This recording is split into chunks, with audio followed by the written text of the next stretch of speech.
Amém. Graças a Deus. Deus abençoe a todos. Deus te abençoe. Nessa tarde gloriosa, a paz de nosso Senhor Jesus venha reinar e adentrar dentro do seu coração. Disse-lhe Jesus para a sua igreja: ide por todo mundo, pregai o Evangelho. Não é pregar um Evangelho, não é pregar qualquer coisa, é pregar o Evangelho. A ordem de Jesus para a igreja: pregar o Evangelho. Infelizmente hoje não está sendo pregado o Evangelho dentro das denominações. E quando eu digo as denominações, é colocando pelo menos 90%, porque já a maioria já não se prega mais o Evangelho, se prega um outro Evangelho. Prega-se o Evangelho de prosperidade, a falsa prosperidade. Pregam um amor que não é vivido na prática, ou seja, um falso amor, uma falsa prosperidade, um falso Evangelho é o que está sendo pregado. Nós temos que acordar para a realidade, meu irmão. Jesus está às portas. Eis que cedo vem. Guarda o que tu tens, para que ninguém te roube a coroa da vida eterna. Então isso é um sinal. O Evangelho sendo adulterado, isso é um grande sinal profético. A apostasia dos últimos dias, aonde o verdadeiro amor ele foi deturbado pelas religiões, pelas denominações evangélicas, fora as demais religiões que também se dizem pregar o Evangelho de Cristo. Porque existem hoje, na verdade, dezenas de religiões, e todas as religiões, a maioria delas vai se dizer ser cristã. E o problema disso é que está trazendo uma grande divisão, uma grande discordância. E é por isso que o reino de Deus, Pai Senhor, meu irmão, o reino do céu, não é representado por nenhuma religião. A igreja de Cristo não é a evangélica, não é a católica, não é a budista, não é a muçulmana. A igreja de Cristo é a igreja que foi comprada pelo sangue dele. Nós vamos ver que Jesus, quando ele edifica a sua igreja, ele edifica sobre homens. E quando nós vamos ver lá em 1 Coríntios capítulo 3 e no capítulo 6 também, está escrito: vós não sabeis que vós sois a morada do Deus vivente? Não sabeis que vocês são templo de Deus? Ou seja, nós temos que nos tornar o templo de Deus.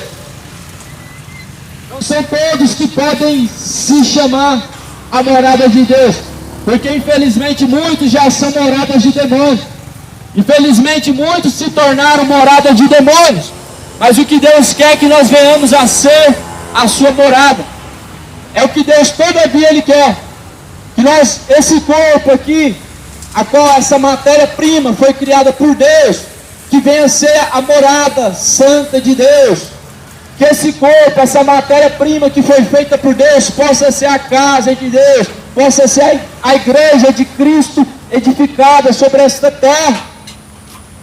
Até quando a humanidade vai continuar sendo enganada? Até quando vão continuar se prostrando diante das suas religiões, invalidando a palavra do Deus vivente? Até quando as religiões estarão valendo, estarão acima da palavra de Deus? Pode uma tradição religiosa ser maior do que a doutrina, o ensinamento de Cristo? Pode ser uma religião maior do que Jesus Cristo? Pois as religiões só vieram milhares de anos depois de Jesus Cristo. As religiões só vieram a ser apresentadas a nós milhares de anos depois de Cristo. Nos tempos de Cristo existiam as seitas romanas, existiam os fariseus, jebuseus, e tudo que tinha eles era seita. E Jesus, em nenhuma delas ele frequentou. Jesus não tinha nenhuma religião, mas essa humanidade o que mais tem é religião, e só não tem Deus habitando dentro de si.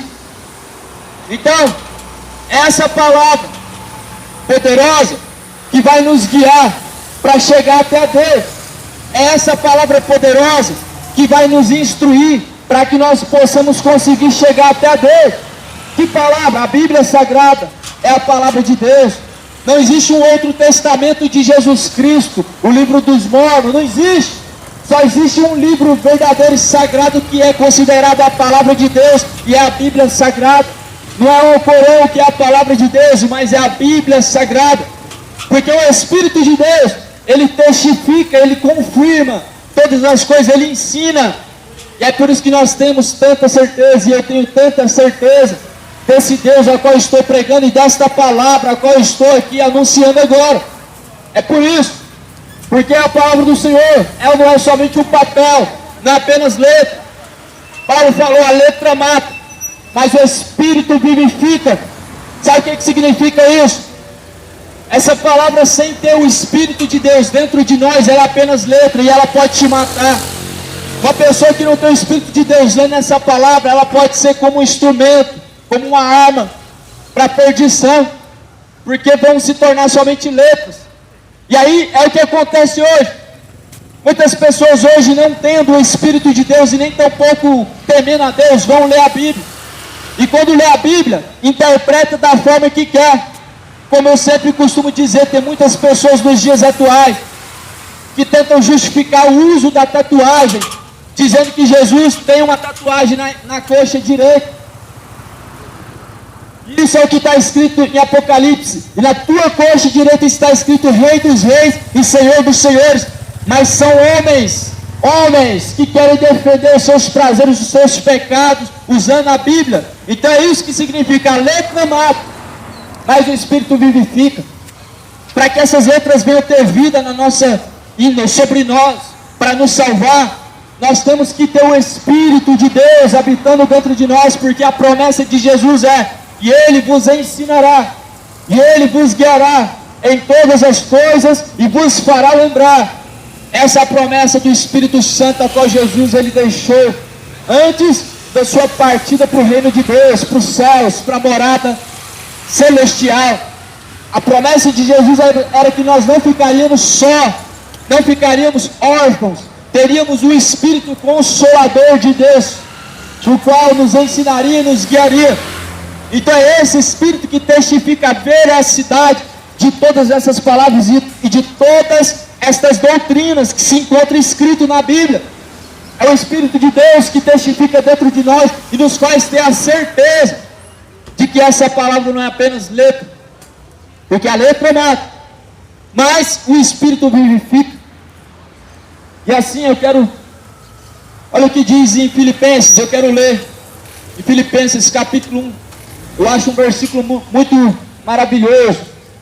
O versículo 21 diz assim: porque para mim o viver é Cristo e o morrer é ganho. Mas se o viver na carne me der fruto da minha obra, não sei então o que deva escolher. É uma declaração do apóstolo Paulo. Ele estava dizendo para ele, na verdade não para ele estava dizendo o que significa para ele viver. E ele declara: viver para mim é Cristo. Viver para mim é Cristo. Morrer para mim é ganho. Ou seja, uma pessoa que está em Cristo Jesus, ela tem a vida eterna, e é por isso que é ganho morrer, porque estará com o Pai, estará livre de todo esse sofrimento terreno e pecaminoso. É por isso que é lucro para um cristão morrer. Na verdade, sabe o que acontece? Um cristão ele já está morto. Um cristão, quando ele nasce de novo da água do Espírito, ele já está morto. Ele está morto para este mundo, está morto para o pecado, ele está sepultado para as obras da carne. O pecado já não tem mais domínio sobre ele. Mas Jesus ele vai dizer que tem pessoas que têm nome de que está vivo, mas está morto. Como assim, pregador? Está caminhando pela terra, está conversando com o seu próximo, está vivendo a vida normal, mas está morto. Está morto diante de Deus.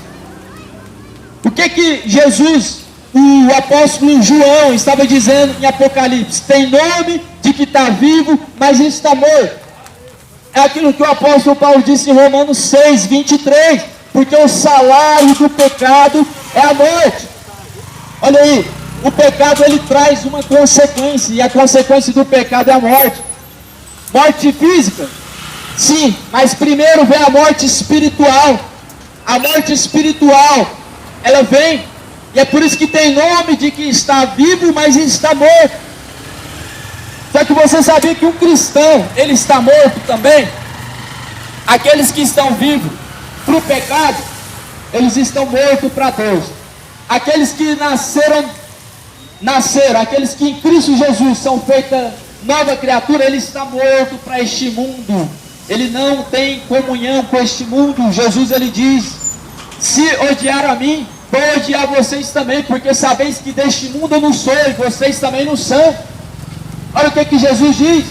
E é por isso que há uma discordância deste reino terreno, este mundo, e o reino celestial, porque este mundo é dominado pelo maligno. Este mundo jaz no maligno. Este mundo está sendo governado pelo maligno. Como assim? A criação não.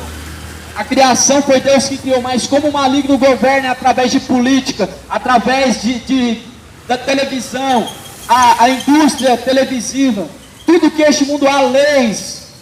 As autoridades que estão nessa terra já estão sendo dominadas pelo maligno. Então era isso que Jesus falou: este mundo jaz no maligno. É por isso que Jesus falou: não tem concordância entre as trevas e entre a luz. Não tem concordância entre este mundo físico e entre o mundo espiritual, o reino celestial.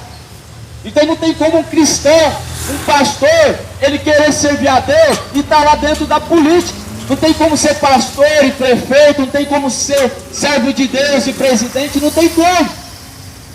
O que acontece é o seguinte: em Provérbios diz, quando a nação ela é governada por alguém que não teme a Deus, todos gemem e sofrem. O que significa? A nação tem que ser dominada por alguém que teme a Deus. Até então nós sabemos que o presidente desta nação brasileira, ele teme a Deus. Ele tem temor de Deus.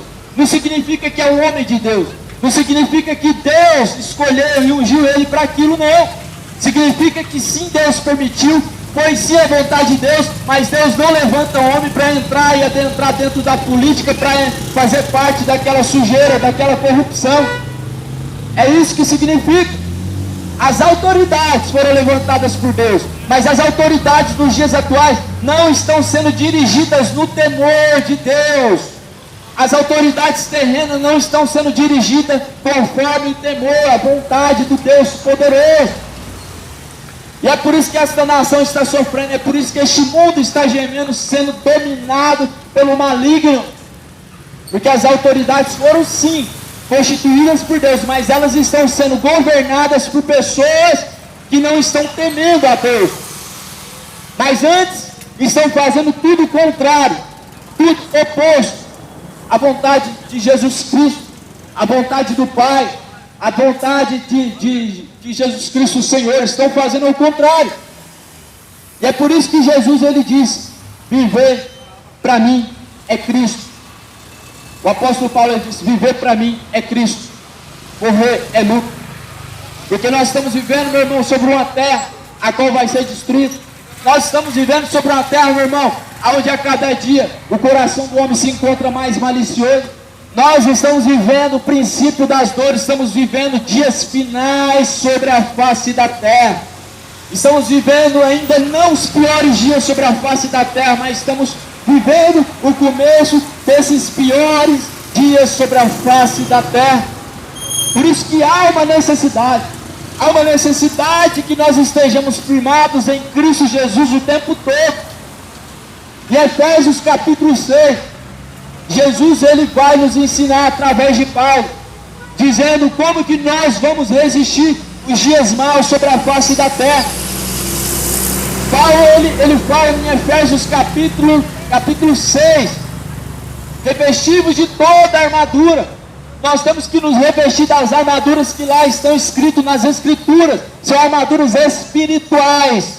Não se trata de um capacete do exército, não é um colete à prova de bala.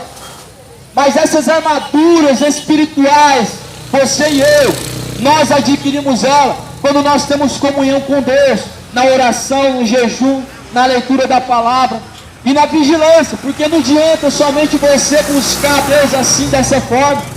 Porque se você não vigiar, em vão vigia a sentinela. Pode ser uma pessoa evangélica, pode ser católico, mas se não tem vigilância, você joga tudo fora.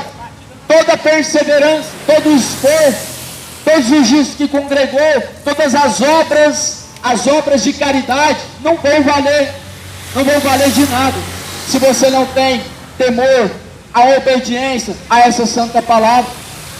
Então é por isso que o Brasil está sendo enganado. O nosso país é um país que se diz ser cristão, mas é entre aspas isto, porque a Cristo ainda não conhece. A Cristo ouviram falar, falam de Cristo, mas ainda na prática não conhecem. Conhecem um Cristo que foi então crucificado, ouviram falar de um Cristo que então nasceu de Maria, mas não conhecem este Cristo porque não nasceram da água do Espírito, estão mortos para Cristo. O pecado ele trouxe essa morte, o pecado ele mortificou o Espírito do Senhor na sua vida, e é por isso que nós estamos vivendo tempos em que a malícia no coração dos homens, ela tem dominado a cada dia mais e mais. É por isso que nós estamos vivendo uns tempos de tanta frieza, onde desta palavra as pessoas não querem ouvir, e quando ouvem, fingem que não estão ouvindo. Nós estamos vivendo uma frieza espiritual sobre esse globo terrestre, de tal maneira, em que a cada dia mais, nós vemos mortes mais estranhas do que já tínhamos visto antes. A cada dia, você já reparou, que a cada dia mais nós somos surpreendidos com a malignidade deste mundo e com a frieza que está tomando conta do coração humano? Você já reparou isso? Que a frieza do coração humano é algo que tem multiplicado? Pois isso é notório, e isso é bíblico, que nos últimos dias o amor de muitos se esfriaria, e por se aumentar, por se multiplicar a iniquidade. Quando o pecado ele aumenta, o temor diminui. Quando o pecado ele vai aumentando, o amor diminui, a justiça ela diminui e a injustiça ela opera. Quando as pessoas elas se distanciam de Deus, elas vão se esfriando, elas vão ficando com seu coração endurecido, elas vão ficando simplesmente frias espiritual. Hoje, infelizmente, esta palavra, a palavra de Deus, é uma palavra muito ignorada. É a verdade, é muito ignorada esta palavra. Estão usando ela de forma errada.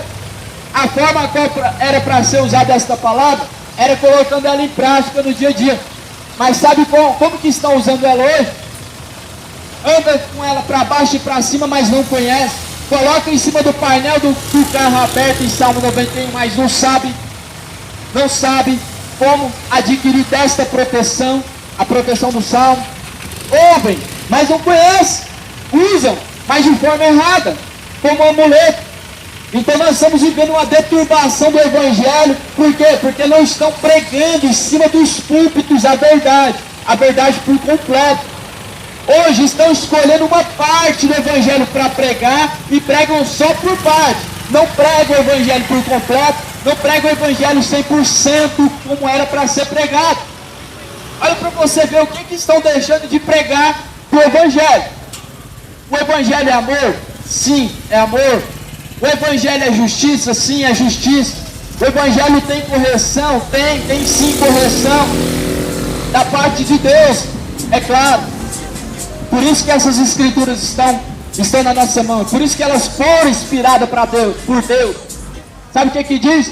Toda a escritura divinamente inspirada por Deus é apta para corrigir, para redarguir, para ensinar, para que o homem venha ser aperfeiçoado no ministério de Cristo. Olha aí, a escritura foi inspirada para quê? Ensinar.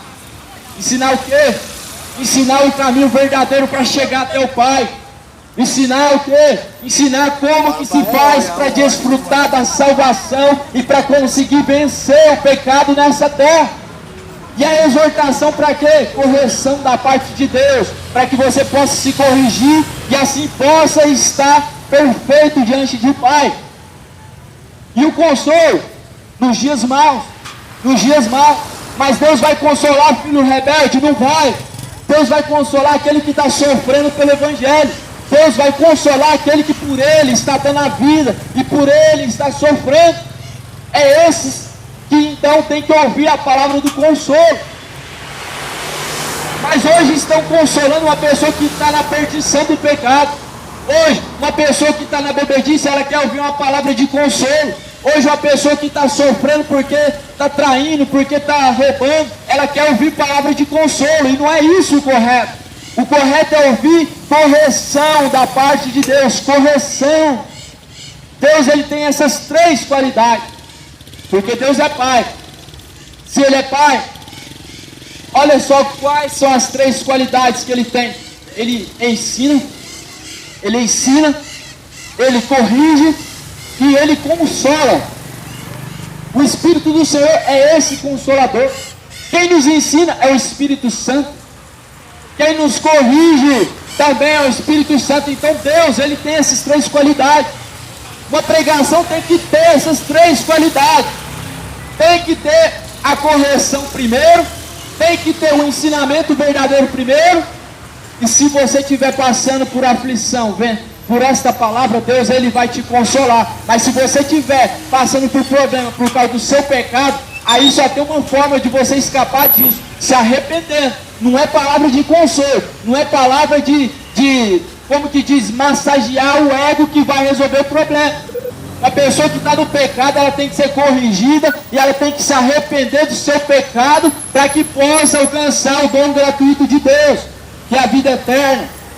O dom gratuito de Deus, a vida eterna, algo que só se alcança quando você anda na justiça, quando você anda em Espírito. Olha o que vai dizer em Efésios capítulo 5. Capítulo 5, versículo 1. Sede, pois, imitadores de Deus, como filhos amados. Repetir: sedes imitadores de Deus, como filhos amados. É uma direção a qual uma pessoa segue e deve seguir para que venha ser trilhado no caminho correto. É uma instrução. Sede imitadores de Deus. Já chega, na terra tem imitador de tudo que é ídolo que você imagina. Na terra o que mais tem é imitador de ídolo do futebol.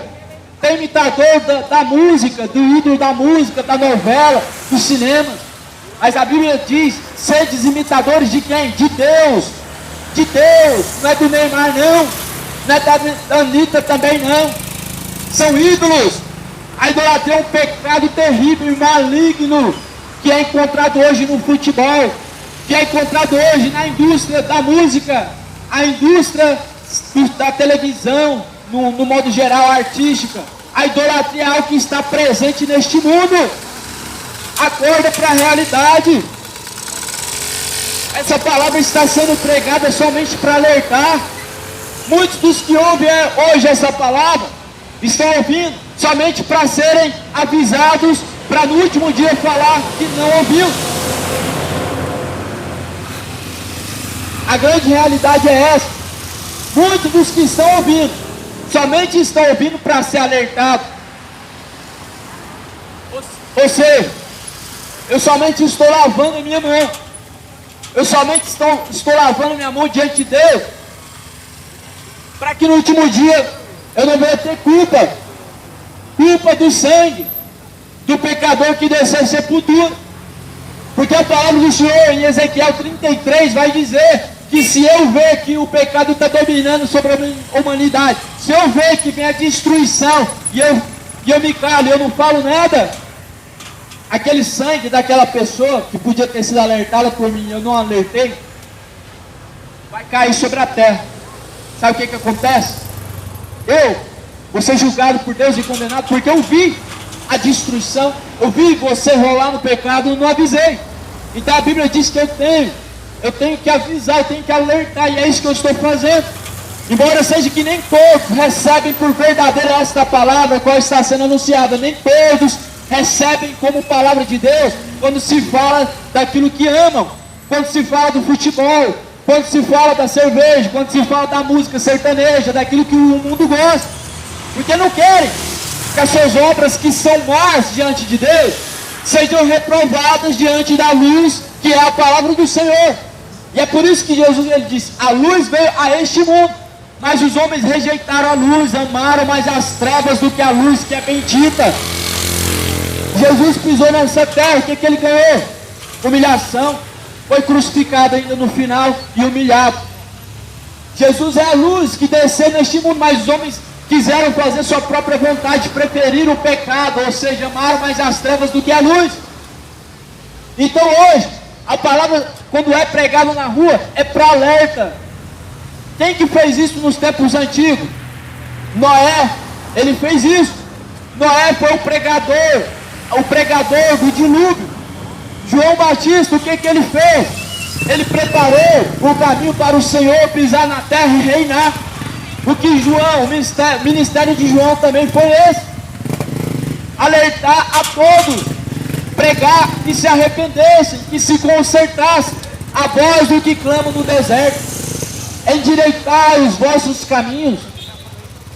Então é esta voz que clama agora, está clamando como João Batista clamava no deserto: endireitai os vossos caminhos diante de Deus. Não há outra palavra. Não tem bajulação aqui, não tem elogio aqui, não tem massagem do ego aqui, não tem Deus vai te dar vitória e você vai ser o vencedor, Deus é contigo homem, Deus é contigo mulher, não tem isso.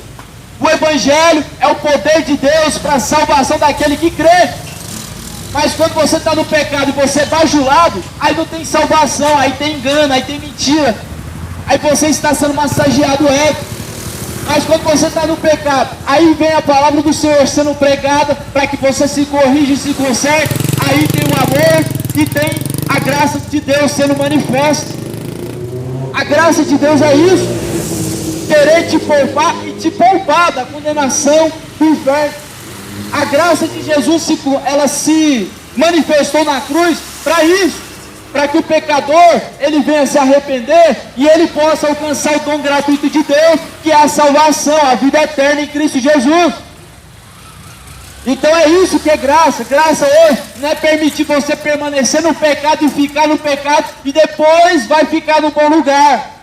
Graça de Deus não é isso: permitir você ficar no pecado e depois Deus te coloca no bom lugar. Estão confundindo as coisas. Isso não é graça, nunca foi graça. Quando Jesus ele se encontra com a mulher adúltera, o que Jesus fez? Ele julgou ela? Não julgou ela. Ele apontou o dedo para ela? Não apontou o dedo para ela. Ele fingiu que não sabia do pecado dela? Também não. Ele falou a verdade: mulher, olha, vai lá, chama o teu marido. E ela falou: Senhor, esse não é meu marido. E aí Jesus, o que ele fala? Mulher, tu disseste bem, tu tiveste 5 maridos até agora, e o que tem agora não te pertence. O que Jesus estava falando? Mulher, você está em adultério. Só que claramente que Jesus falou de uma forma mansa, falou de uma forma exortativa e mansa, mas não deixou de falar a verdade. Quando Jesus vê os fariseus, fala: mestre, não lava a mão, por quê? Nós temos o costume de lavar a mão. Aí Jesus fala: hipócritas, bem profetizou Isaías a vosso respeito, porque com os teus lábios vocês me honram, mas em vão me adoram, ensinando doutrinas de demônios, que são preceitos humanos. Imagina Jesus pregando uma geração dessa. Jesus olha para os fariseus e fala: hipócrita. Aí o que acontece numa geração dessa? Olha lá, está julgando. Olha lá, não julgueis. Não julgueis para que não seja julgada. A geração de hoje não gosta que toca no pecado. Falou da onde está errando, é julgar. E a Bíblia, ela me dá respaldo para que eu possa julgar também, sabia? Sim, em João, no Evangelho de João, capítulo 2, vai dizer: e não julgueis conforme a aparência, mas julgais conforme a reta justiça de Deus. Olha que a justiça de Deus. A justiça de Deus não é o que eu faço com a minha mão. A justiça de Deus é a própria palavra. A justiça de Deus é o que Jesus ele concluiu na cruz. Então quando eu leio para você a Bíblia está te julgando conforme a justiça de Deus.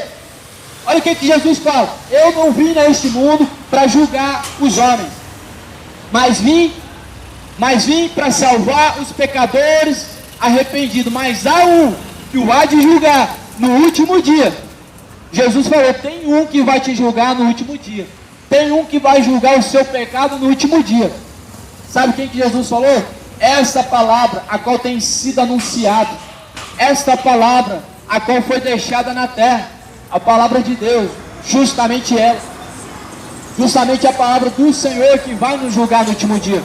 Hoje, nós só podemos ser justificados por Cristo. Se você confessar Cristo onde errou e onde pecou, você vai ser justificado para ser salvo. Jesus, ele vai te limpar e vai te purificar. E ele diz, os teus pecados não me lembrarei mais. Porque amarrei uma pedra e lancei no mar do esquecimento. Uma pessoa que confessa a Deus, confessa a Jesus, aonde ele errou, aonde ele pecou, e ele deixa o ato do pecado, ele alcança a misericórdia. Está escrito na Bíblia, aquele que confessa e deixa aonde pecou, alcançará de Deus a misericórdia. Mas em contradição, aquele que confessa, mas não deixa, por exemplo, a idolatria, por exemplo, a mentira, por exemplo, a malícia, as depravações, ele não consegue alcançar de Deus a salvação, porque está escrito, as vossas iniquidades é o que vos separa de Deus, as vossas desobediências, as vossas rebeldias, os vossos pecados, é o que separa você de Deus. Como assim? O pecado, ele separa o homem de Deus. O pecado coloca uma divisão, uma barreira, uma muralha entre o homem pecador e entre Deus. E só Jesus pode derrubar essa muralha quando o homem se arrepende, quando o homem e a mulher confessa e reconhece que errou e fala onde errou. Porque o pecado tem nome, o homem sabe onde ele errou, só não sabe ter a humildade de reconhecer e falar, está aqui, Senhor, um pecador arrependido. O pecado, ele tem nome. Deus quer que venhamos a confessar o nome desse pecado diante dele, para que seja perdoado, apagado, lançado no mar do esquecimento. Arrependei-vos. O que João Batista pregava? Arrependei-vos, raça de víboras. Arrependei-vos e sede batizados para receber o dom gratuito de Deus. É o que Pedro pregou. Jesus, ele disse a mesma coisa, arrependei-vos.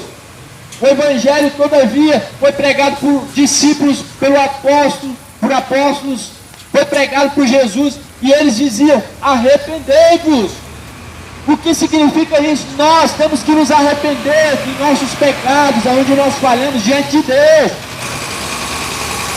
Significa o quê? Que não existe um povo sequer diante de Deus na face dessa terra. E necessário é que nós venhamos a reconhecer as nossas falhas, os pecados diante de Deus, para que assim possa ser apagado o pecado.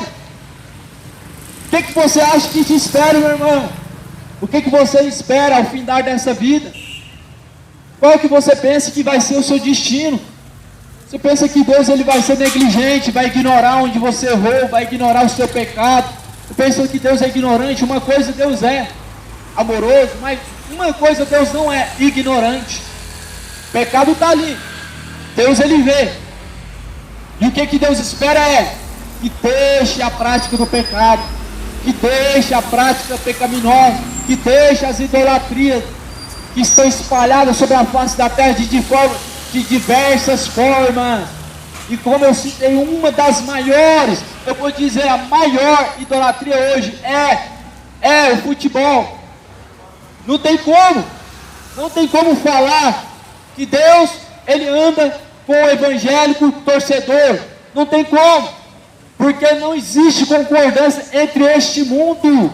Aquele que governa este mundo é o maligno. E como eu falei, através de política, através de futebol, através da indústria artística, este mundo jaz o maligno. Tiago capítulo 4 e versículo 4. Adúlteros e adúlteras, não sabeis vós que a amizade deste mundo é inimizade contra Deus? Futebol é amizade com este mundo. Eu vou dar um exemplo dessa idolatria. A pessoa passa o mês inteiro sem sequer lembrar de Deus. mas ela passa todos os dias contando no dedo para saber qual vai ser o dia do jogo de futebol. A pessoa passa o dia inteiro sem sequer mencionar o nome de Deus e sem sequer glorificar o nome de Deus, mas passa o dia inteiro falando: olha, você viu aquele gol, tanto que foi bonito, você viu a quem foi classificado. Passa o dia inteiro dando glória a homem. Isso é idolatria. Isso é idolatria. O futebol, ele emana, ele traz uma idolatria sobre a face da terra. Não tem como ser pastor e ser flamenguista, corintiano. Não tem como ser cristão e ser também torcedor. Não tem como. O futebol leva milhares de pessoas à sepultura por causa da idolatria, por causa da rivalidade que existe. Homens matam uns aos outros. Você ainda vai me dizer que não tem idolatria em futebol? As pessoas gastam, torram dinheiro sem ver, para poder assistir a tal partido de futebol, tomando a cachaça e queimando a carne. E quantos tem coragem de agradar a Deus, indo em busca de uma alma que está faminta, para ajudar aquela alma? Porque quando você ajuda um pequenino, Jesus ele fala: a ele você fez, a mim você fizeste. Tive fome, tu me deste de comer. Estava nu, tu me vestiste. E aí os discípulos falam: Senhor, mestre, quando nós te vimos nessa forma, mestre? Jesus fala: quando a um desses meus pequeninos tu fizeste, a mim fizeste. Mas quantos preferem gastar, queimar seu dinheiro com fogos de artifício para comemorar a partida do futebol?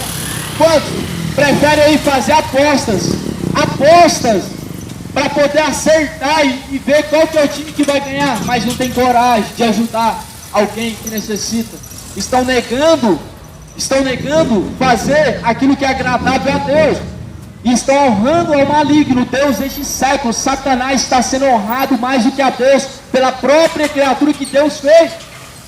Estou na Bíblia ainda estou pregando a Bíblia ainda, hein? Sabe qual é o capítulo? Capítulo 1 de Romanos. Honraram, serviram mais a criatura do que o Criador, que é bendito. Mudaram a verdade de Deus em mentira. Honraram, serviram mais a criatura do que o Criador, que é bendito. Então isso é o que a palavra do Senhor testifica nesses dias de hoje. Em Romanos capítulo 1. Uma glória maligna que vem do futebol. Uma glória maligna que vem da indústria da música. Você já reparou o tanto que essas músicas a cada dia mais estão ficando depravadas? Hoje, por exemplo, você não tem o prazer de andar com a janela do carro aberta, você que é cristão. Porque se você parar no sinaleiro, você vai ouvir uma música que está falando de partes íntimas do corpo, está falando de imoralidade, e está normal. Se tornou normal para a geração. Toca nas rádios e ninguém tem vergonha. Mas quando se fala do nome de Cristo, aí tem vergonha. Quando mostra as partes íntimas do corpo na rua, não tem vergonha. Mas quando se fala de Jesus Cristo, tem vergonha. Então a geração perversa, uma geração que se distanciou de Deus e que se encontra distante de Deus. E quando eu digo isso, eu não é generalizando. Não é generalizando. Mas a grande maioria deste mundo está indo para o inferno, segundo essa palavra está escrito. Segundo o que a Bíblia ensina, os homens estão rejeitando. Não tem como, meu irmão, Deus te colocar num bom lugar dessa forma. Dessa forma que você está vivendo, não tem como Deus te colocar num bom lugar. A Bíblia diz: nós não veremos a glória do Senhor sem a santificação. Ninguém verá ao Senhor sem a santificação. O mundo ele traz imundície, lambuza o homem no pecado. Jesus, quando o homem se arrepende, ele santifica, ele purifica, ele limpa, lava com sangue precioso, ao qual foi derramado na cruz. Apocalipse 22, versículo 14. Bem-aventurados aqueles que lavam as tuas vestiduras no sangue do Cordeiro. Sangue do Cordeiro. Para que tenham direito à árvore da vida e possam entrar nas portas da cidade. O homem tem que ser purificado quando se arrepende do sangue de Jesus. Quando o homem pecador se arrepende, o sangue de Jesus lava ele de todo o pecado, ele se torna uma pessoa sem pecado, sem mancha. Mas quando o homem permanece no pecado, ele está se lambuzando no pecado, não tem como Deus colocar num bom lugar, senão no próprio inferno. E a Bíblia diz que é o próprio Deus que lança no inferno. Em Mateus 10, 28, o próprio Deus lança tanto o corpo, lança tanto a alma no fogo do inferno. E é por isso que nós temos que temer a Deus. Jesus falou: não temais os que matam a carne, e com a alma nada podem fazer, mas antes eu te digo, temais aquele que tanto lança o corpo e a alma no fogo do inferno. Sim, a Deus temer, é a Deus que você tem que temer. Você tem que parar de idolatrar a criatura e temer mais a Deus. Você tem que parar mais de dar glória a homens, glória a ídolos, glórias malignas, que é a idolatria, e glorificar o Pai, o Criador dos céus e da terra. Mudar os valores. Pregando a palavra do Senhor ainda? Sim. E o que a Bíblia diz acerca disso que eu estou fazendo agora? Para muitos que acham: olha, ele está julgando lá, hein? Para de julgar. Olha o que a Bíblia diz disso que eu estou fazendo agora. Em Efésios capítulo 5, e versículo de número 6. Ninguém vos engane com palavras vãs, porque por estas coisas vem a ira de Deus sobre os filhos da desobediência. Portanto, não sejais seus companheiros. Olha o que a Bíblia está dizendo. Eles são filhos da desobediência. Não sejam seus companheiros, porque no outro tempo vocês eram trevas. Eu em outro tempo era treva. Eu era um dependente químico, era um drogado, era um malicioso, era um adúltero. Mas agora, olha o que a palavra do Senhor diz. Mas agora sois luz no Senhor, andai como filhos da luz, porque o fruto do Espírito está em toda bondade e justiça. E aí, eu posso falar do pecado ou não posso? Versículo 11. Versículo 11 vai dizer: se posso ou não posso, hein? E não comuniqueis com as obras infrutuosas das trevas. Vou repetir: não vos conformeis com as obras das trevas, mas antes condenai-as abertamente. É bíblico então o que eu estou fazendo? A Bíblia diz: não concorda, não se comunica, não entra em concordância com o pecado, as obras das trevas, antes condena elas abertamente. Eu estou fechado agora dentro de quatro paredes? Não, estou condenando as obras das trevas abertamente, em público, numa avenida agora, condenando obras das trevas, condenando quem joga futebol, não, condenando a idolatria do futebol, condenando quem bebe cachaça, não, condenando a bebedice, a embriaguez. É a embriaguez que faz você pecar. Não é você mesmo, mas o pecado em si que tem que ser condenado pelas obras da luz. É a luz que está em Cristo Jesus, meu irmão. A luz que se manifesta para a justiça. A luz que é a própria palavra de Deus, quando ela se manifesta, não é para concordância, não é para concordar com o ato pecaminoso do homem, mas para poder assim mostrar, para poder condenar as obras das trevas. Vou continuar lendo aqui, hein? Versículo 2. Olha o que vai dizer no versículo 2. Porque o que eles fazem em oculto, ou seja, escondido, até dizê-lo é torpe. Ou seja, até dizer está errado, até dizer é pecaminoso, é imundo, é abominação. Eles fazem em oculto, escondido, até dizer que é errado e pecado. Mas todas estas coisas se manifestam sendo condenadas pela luz, porque a luz tudo manifesta. Pelo que diz: desperta tu que dormes, e levanta-te dentre os mortos, e Cristo te esclarecerá.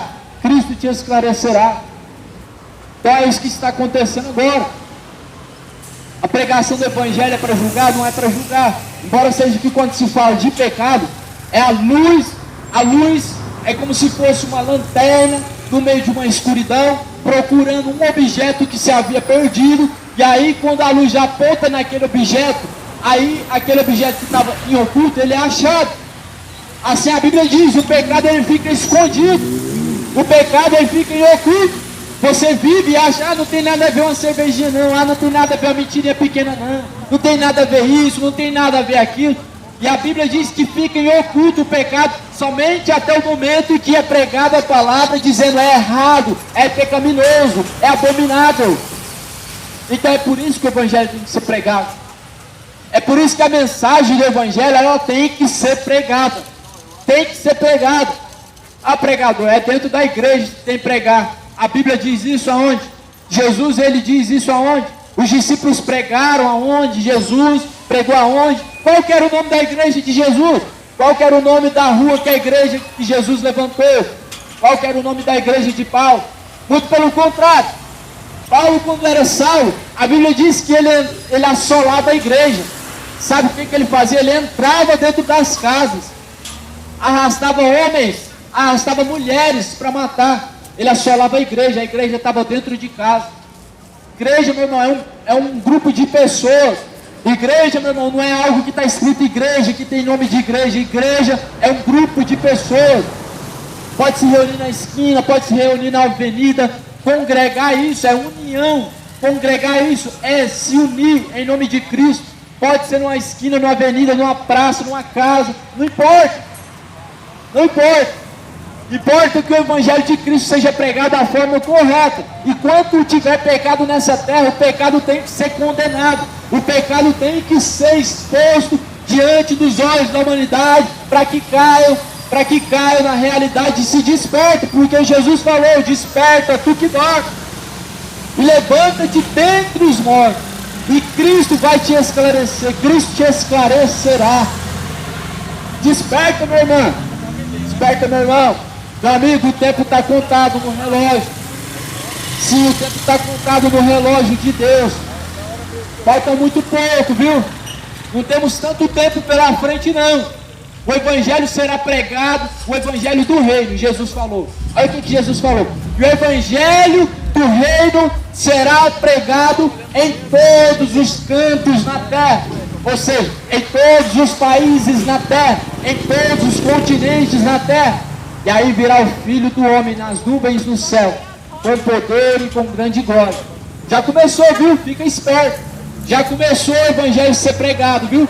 O Evangelho do Reino, o verdadeiro Evangelho. Sim, o Evangelho que está escrito, não é esse Evangelho barato de teologia. Isso não é Evangelho. Teologia é sabedoria humana, é um outro Evangelho. Mas Jesus falou, o Evangelho do Reino, o Evangelho verdadeiro será pregado em todos os cantos na terra, e em seguida virá o Filho do Homem.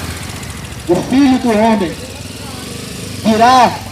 ele virá em seguida, ele vai vir depois que o Evangelho for pregado. Acorda, o Evangelho está sendo pregado agora em Goiás, está sendo pregado agora no Nordeste, está sendo pregado de norte a sul, em todos os continentes brasileiros, já está sendo pregado para testemunho, para alerta. Só um cego que não pode, que não quer ver. Não é porque não pode ver, é porque não quer ver. O Evangelho verdadeiro já começou, meu irmão, a ser pregado para te alertar como testemunha de Jesus Cristo ressuscitado dentre os mortos para salvar o pecador arrependido dos seus pecados, para salvar o pecador arrependido da situação pecaminosa. O Evangelho do Reino começou a ser pregado.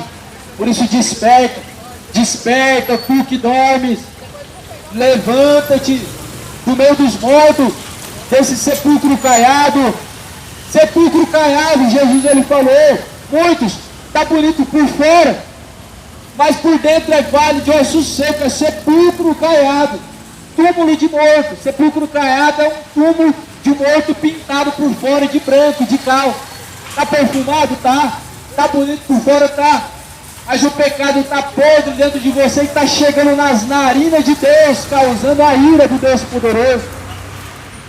Que ira é essa, meu irmão? A ira do Cordeiro que está se manifestando sobre a face da terra, a taça da ira de Deus. Está transbordante. Em Romanos capítulo 1 diz, e por isso vem a ira de Deus sobre os filhos da iniquidade. Na verdade eu li isso em Efésios capítulo 5. Efésios capítulo 5. Vou continuar lendo, Efésios capítulo 5, versículo de número 2 adiante. Andai em amor, como também Cristo vos amou, e se entregou a si mesmo por nós, em oferta e sacrifício a Deus, em cheiro suave. Cristo se entregou como sacrifício para isso, para você viver no pecado, não, para que você larga o pecado e possa desfrutar da morada com Deus, a qual Cristo preparou ao lado de Deus. Sim, para desfrutar da morada celestial, o homem tem que se desprender do pecado primeiro. O homem, a mulher, ele tem que se desprender desse tesouro terreno, desse reino terreno, sim, que é o pecado. Tem, meu irmão, tem que nascer de novo primeiro. Porque a Bíblia diz, sem a santificação, sem a qual ninguém verá o Senhor. Ninguém vai chegar diante de Deus depois de ter matado. Ninguém vai chegar diante de Deus depois de ter se suicidado, depois de ter traído a esposa, depois de ter mentido. Ninguém vai chegar diante de Deus. Mas está escrito, arrependei-vos e sede batizados para a remissão de vossos pecados. Ou seja, se arrependam para poder alcançar o perdão do pecado, para alcançar a salvação, para alcançar o dom gratuito de Deus. Tem que acontecer primeiro a renúncia. A renúncia do homem diante do pecado tem que acontecer. Tem que renunciar a si mesmo. Esse é o evangelho que Jesus nos apresentou.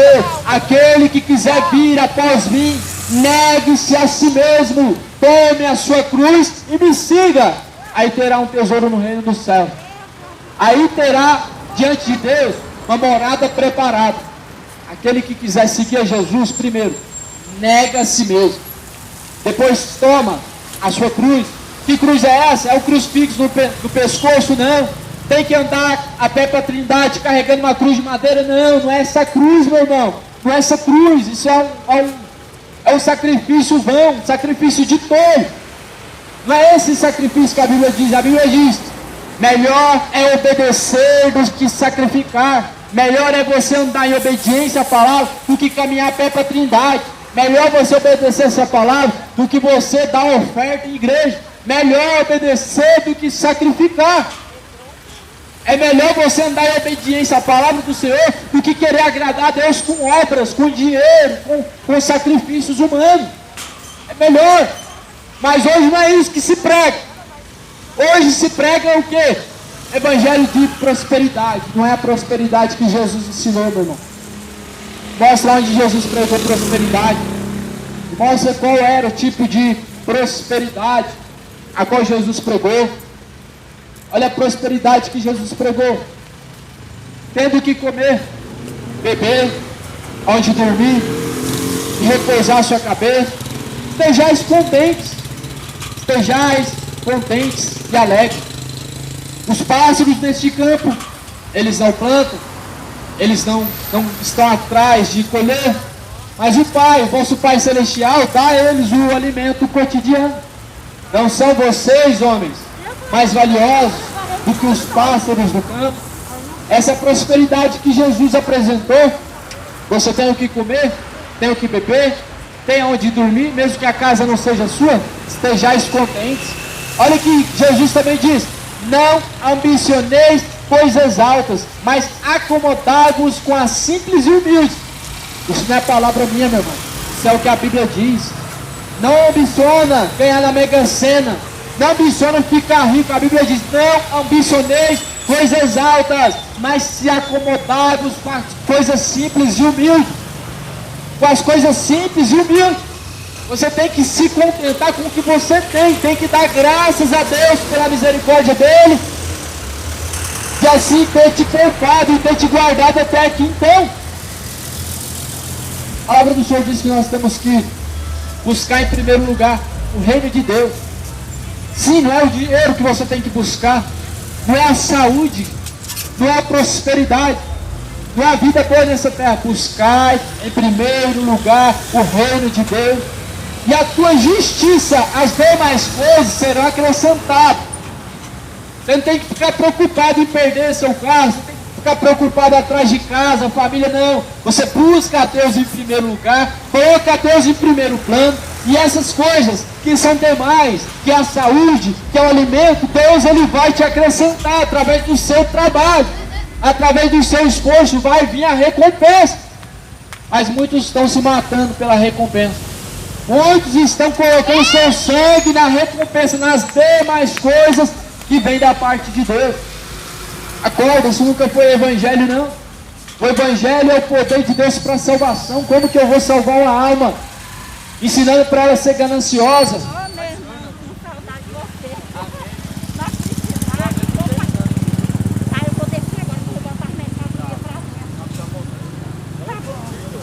Isso não é evangelho.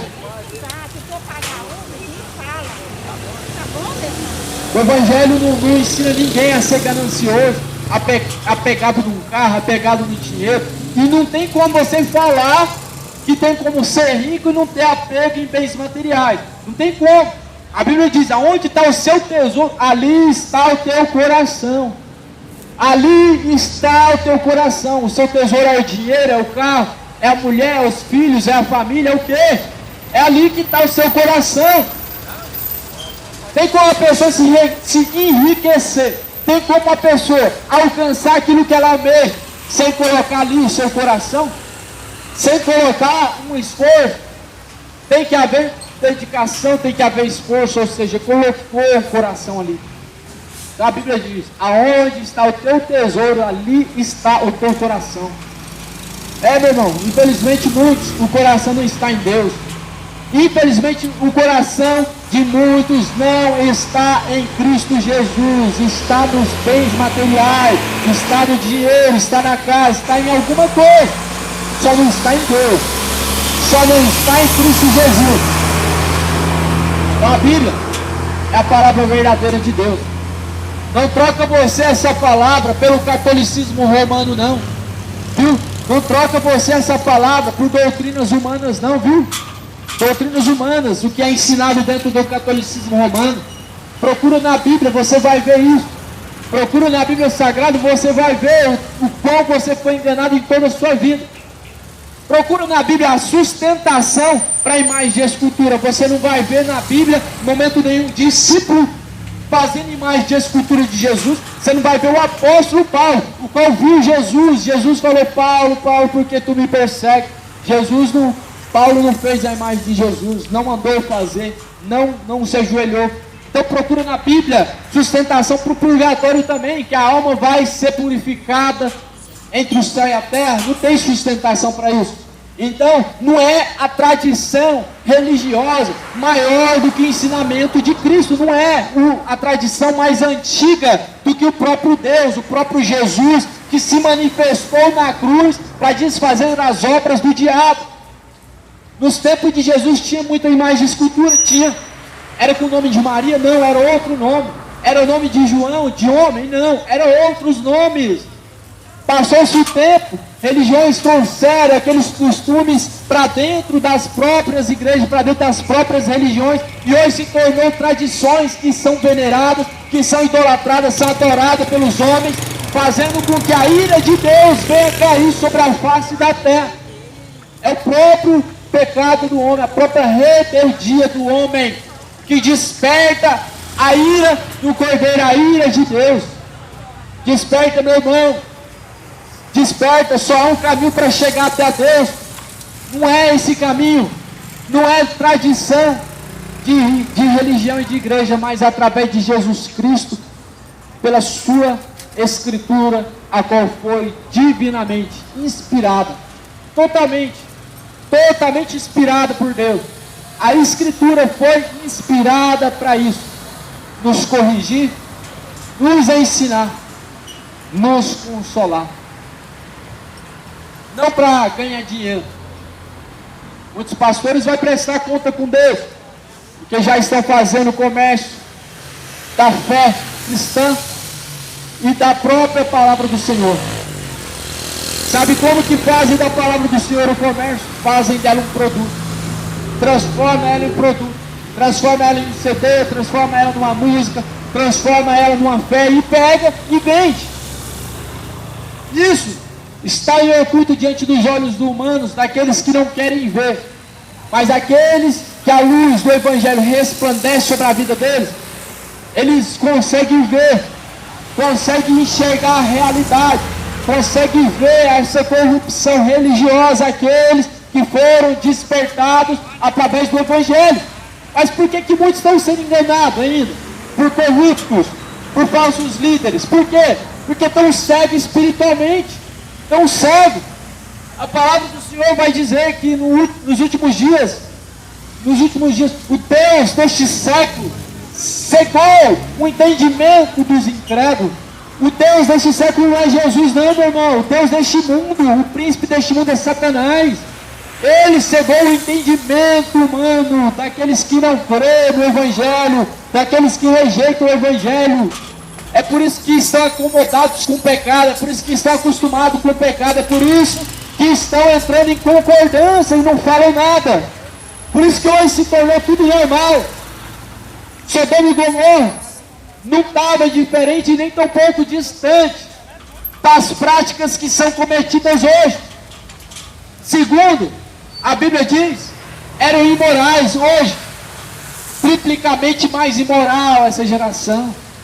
A cidade de Sodoma e Gomorra, eles tinham a imoralidade, a homossexualidade como uma idolatria, ao ponto de que faziam estátuas, imagens de órgãos genitais masculinos. E aí hoje tem isso também? Tem. Mas sabe como que as pessoas estão idolatrando a imoralidade sexual através de música?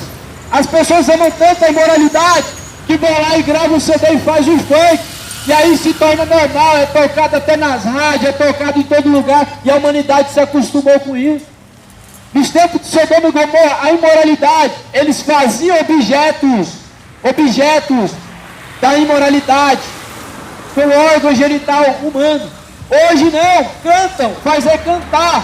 Isso é uma idolatria maligna e imoral, que tem que acabar. Essa maldição está consumindo a terra, fazendo transbordar o cálice da ira do Deus Altíssimo e Poderoso. O Evangelho é isso, se manifesta como luz, para brilhar em meio às trevas, condenando as obras das trevas para que se arrependam, moradores da terra. Deus vai acabar com essa imoralidade, Deus vai acabar com essa mentira. Arrependam-se, moradores da terra. Deus não vai destruir você se você se arrepender, não. Deus não vai te condenar e te punir se você se arrepender. Não vai. Deus não condena o pecador arrependido, não. Mas Ele condena o pecador que não se arrepende, o pecador que não renuncia às suas práticas, o pecador que não deixa o pecado. Ele vai sim ser condenado, porque assim escolheu. Por isso arrependei-vos, se arrependam, pois o fim de todas as coisas vai chegar mais cedo ou mais tarde. Hoje nós vivemos somente o princípio das dores. Hoje nós vivemos somente o começo, somente o início do fim. Mas eu quero ver como é que vai ficar essa geração quando vê o fim, quando estiver diante do fim, quando vê que não tem mais para onde correr, quando vê que não tem mais um Salvador para te resgatar e te purificar do seu pecado. Eu quero ver o que vão fazer. Quero ver. Hoje o Evangelho está sendo pregado para isso, para que você olhe, examine a si mesmo, se arrependa, se conserta diante de Deus, para que assim possa herdar a salvação. Aí depois que Jesus arrebatar a igreja, depois que a igreja for para a glória com Cristo, aí você vai ficar aí. Você vai ficar aí. E não vai ficar aí para poder se alegrar, mas para o desprezo eterno. Desprezo eterno, porque será lançado lá em seguida num lago de fogo e enxofre, que é a segunda morte.